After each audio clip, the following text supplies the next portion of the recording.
Olá pessoal, uma boa tarde a todos. Sejam bem-vindos ao canal Sistema de Ensino Monte Carlo. Esse canal é feito para você, estudante, para te auxiliar nos seus estudos, nas suas pesquisas. Você que está se preparando para a prova, para concurso público, aquele trabalho da escola que o professor lhe pediu. Então esse canal é feito para você. Meu papel aqui como professor consultor é te ajudar. E o seu papel, né, é de divulgar. Você é o grande divulgador, você é mais do que eu como professor.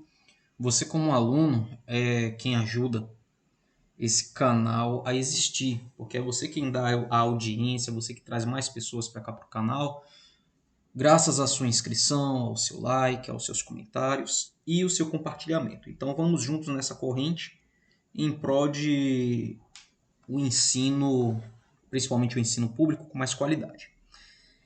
Então vamos lá, turma. Hoje mais um módulo, mais um assunto para o nosso módulo de história, onde vamos falar um pouquinho mais da Europa, a Europa do período moderno, e vamos falar das revoluções liberais. Essas revoluções que nós historiadores também tratamos como o período das restaurações, né? Que vão acontecer após a derrota de Napoleão, onde na Europa se inaugura uma série de disputas acirradas entre dois modelos sociais. Por um lado, os que defendiam a permanência ou o retorno das bases do antigo regime, principalmente o absolutismo monárquico, e junto com esse absolutismo o próprio sistema feudal, e também defendiam o retorno dos privilégios da nobreza, os privilégios do clero, né?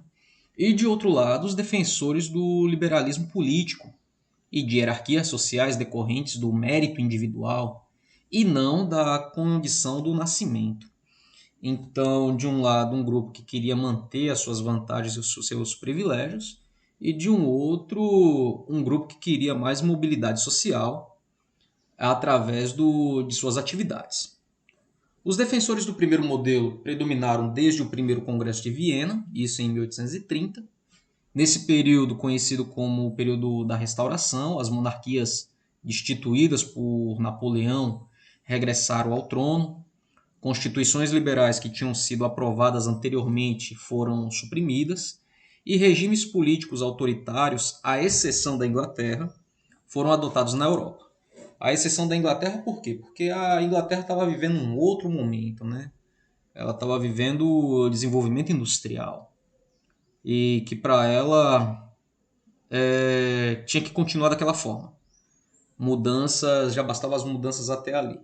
Então, se a Inglaterra, se a monarquia parlamentarista da Inglaterra estava ganhando dinheiro, estava ganhando poder de influência, então não tinha que se mudar. Ela preferia ser a influenciadora do que adotar o retorno de um regime político que ela já havia superado. Foram adotados na Europa, né, essas restaurações conservadoras, e foi em grande parte resultado das pressões da Santa Aliança.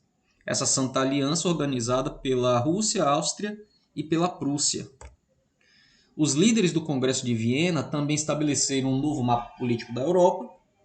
Esse mapa reconhecia algumas conquistas territoriais dos estados vencedores de Napoleão e fazia o território da França recuar às fronteiras anteriores às guerras revolucionárias. Nessas guerras, a França republicana venceu a ampla coligação formada na Europa para derrotar a Revolução, o que lhe permitiu anexar alguns territórios. Se os anos situados entre o Congresso de Viena e 1830 foram marcados pelo predomínio da restauração conservadora, isso na Europa, depois disso iniciou-se uma nova fase, caracterizada por sucessivas ondas revolucionárias. Então a Europa desse período, né, do século XIX, como um todo, é um território muito agitado. Mesmo no período restauracionista, os ideais liberais despertados pela Revolução Francesa, eles não tinham desaparecido. Se na França elas estavam enfraquecidas, o mesmo não ocorria em outras regiões da Europa, onde explodiam os movimentos revolucionários, já desde 1820, tendo como centro a Itália, a Península Ibérica e a Grécia. As revoluções de 1820 apresentaram um ingrediente novo, que é a questão do nacionalismo, que se caracterizava no projeto de construir um Estado nacional, e, de fato, o sentimento de pertencer a uma comunidade nacional que compartilha um passado, que compartilha uma língua e uma tradição em comum, era algo novo, era algo relativamente novo na Europa, era uma novidade. Em grande parte do período medieval, por exemplo, já que estamos falando de mudanças, não havia um Estado centralizado. Um Estado com autoridade para criar leis e para governar um povo organizado em um território definido. E mesmo com o surgimento dos Estados nacionais no início da Idade Moderna, as pessoas em geral continuaram se identificando mais com a comunidade em que viviam do que com um país governado por um rei. Na Grécia, as ideias liberais e nacionalistas, inspiradas na luta pela independência do domínio otomano, reconhecido em 1829, nos reinos da Itália o movimento se voltou contra a presença da dinastia francesa dos Bourbon e contra a dominação austríaca. Contudo, foram as revoluções de 1830 e 1848, pela capacidade de propagação e pelos resultados que produziram, que fizeram do século XIX o mais revolucionário que a Europa havia visto até então. As revoluções de 1830 começaram na França, logo após o reino Carlos X ter instituído as ordenanças de julho. Essas ordenanças que acabavam com a liberdade de imprensa, que dissolviam a Câmara dos Deputados e modificava a lei eleitoral, e revoltados com as medidas, nos dias 27, 28 e 29 de julho, os franceses ergueram barricadas pelas ruas de Paris e organizaram protestos violentos. Carlos X abdicou do trono e o movimento atingiu rapidamente as outras regiões da França, como da Europa, né, melhor dizendo, como Bélgica, Península Itálica, Estados Germânicos e a Inglaterra. Só que nem sempre as insurreições elas saíam vitoriosas. Porém, mudanças liberalizantes ocorreram em alguns países. A Bélgica tornou-se independente dos Países Baixos e na Inglaterra as agitações produziram reformas que ampliaram o número de eleitores e fizeram entrar em cena o operariado, organizado em sindicatos e associações autônomas, isso só para citar alguns exemplos. E nas insurreições de 1848 na França, o rei Luís Filipe I foi deposto e formou-se um governo provisório que proclamou a Segunda República. Sob pressão dos trabalhadores, o governo provisório criou as oficinas nacionais, que eram fábricas do Estado, que davam emprego aos operários, e estabeleceu o sufrágio universal masculino. Porém, nas eleições para a Assembleia Constituinte, a burguesia ela saiu vitoriosa, derrotando os representantes do operariado, e como consequência as oficinas nacionais foram fechadas, os operários organizaram levantes, mas foram reprimidos, e a Constituição que mantinha a burguesia no poder foi aprovada e Luiz Bonaparte foi eleito presidente. Observe uma situação aqui. A burguesia, que era uma camada da sociedade recém-criada e em constante ascensão, ela entende que ela só vai ter autonomia se ela mantiver o acesso a influenciar o poder político. Tá? E essa ela vai fazer muito bem, a partir do momento que ela entende que a força operária, a força trabalhadora, que a base do sistema, né, social, ela poderia também ascender o poder, então ela vai se introduzir no sistema político e vai determinar leis, vai criar leis para barrar a ascensão popular. Tá? Então, se por um lado a Revolução Francesa ela trouxe esse espírito de busca por mudança social, por outro lado, a burguesia, que é a camada da sociedade que está em constante evolução, ela vai passar a ter mais influência no meio político para poder barrar essa ascensão popular. Justo que as oficinas nacionais elas vão ser fechadas, já que o Estado estava sendo o maior empregador. E isso para os burgueses, donos de indústrias, né, não era nada bom. Em 1848 ocorreu a principal onda revolucionária do século XIX, e esse período é conhecido como a Primavera dos Povos.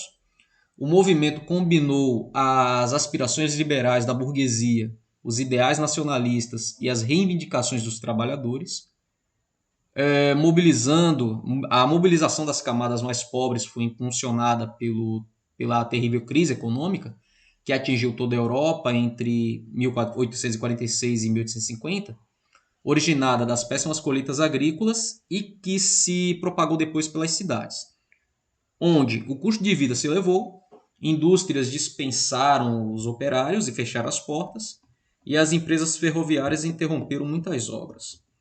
Então, é nesse momento que a burguesia ela deixa de ser tão radical contra os menos favorecidos, por conta da crise econômica. Essa crise econômica que não vai atingir só o operariado, mas também vai atingir o dono das indústrias.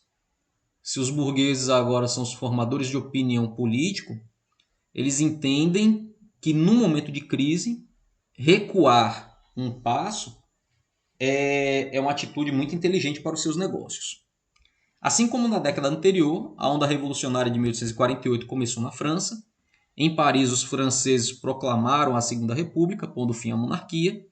Em regiões que futuramente formariam a Itália e a Alemanha, as rebeliões foram derrotadas, mas conseguiram implantar a República em alguns pequenos estados. O esforço nacionalista nessas regiões se caracterizava pela tentativa de reunir as unidades políticas dispersas, tais como monarquia e república, e formar um Estado Nacional unificado. Nessa época, o Império Austríaco também foi fortemente atingido por agitações liberais e, como resultado, aboliu o trabalho servil no campo. Os nacionalistas húngaros reagiram ao domínio estrangeiro e a Hungria conseguiu tornar-se independente da Áustria. A servidão no campo foi extinta e se realizou uma reforma agrária violentamente reprimida no ano seguinte. Leis de reforma agrária vão favorecer o trabalhador e por isso elas são violentamente reprimidas.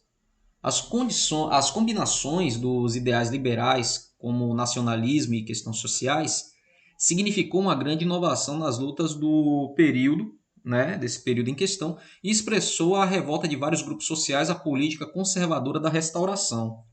As insurreições, por outro lado, mostravam a violência da reação contra-revolucionária, que tentava impedir que mudanças profundas acontecessem na maioria dos países europeus. Isso precisava ser contido porque deu muito trabalho para a burguesia ter poder de influência. Ela não iria perder isso de forma tão fácil e barata. O romantismo, agora falando um pouco de romantismo revolucionário, foi um movimento sociocultural que atravessou os últimos anos do século XVIII e as primeiras décadas do século XIX, influenciado ainda pela Revolução Francesa e pela expansão napoleônica. O movimento captou e reproduziu nas artes, em geral, as tensões que se abatiam sobre a Europa revolucionária. Os artistas românticos expressavam em suas obras a exaltação da liberdade contra a opressão do antigo regime e o nacionalismo contra a influência estrangeira. A literatura e a música passaram a valorizar a língua própria do país e o folclore nacional, ao mesmo tempo que exaltavam a pátria diante da agressão estrangeira, valorizando as condições nacionais. Os artistas românticos transformaram os povos e as nações nos grandes protagonistas da história e, consequentemente, das suas obras. Nas várias expressões da arte, os românticos se caracterizaram pela oposição ao racionalismo iluminista e aos temas da arte neoclássica. Eles propunham uma arte livre, guiada pela imaginação e pela emoção do artista, defendiam a supremacia da intuição e dos sentimentos sobre a razão, defendiam também as situações extremas sobre o equilíbrio e a harmonia da sociedade industrial. Opondo-se à arte neoclássica e ao iluminismo, os românticos valorizavam a época medieval, que para eles simbolizava o retorno à natureza, a religiosidade e as origens das nações. Então, aí tem um ponto de saudosismo, né? De saudosismo e uma forma de expressão, na minha opinião, mais artística do que revolucionária, tá? Turma, essa foi a nossa videoaula de hoje. Espero que tenha sido rica e instrutiva para todos vocês. Não deixe não deixe de se inscrever no nosso canal e de acompanhar as nossas videoaulas que eu posto aqui quase que diariamente. São conteúdos de humanos, de modo geral, mas também temos lá matemática básica e o nosso módulo de inglês que tem ajudado muita gente. Fiquem todos bem e até uma próxima.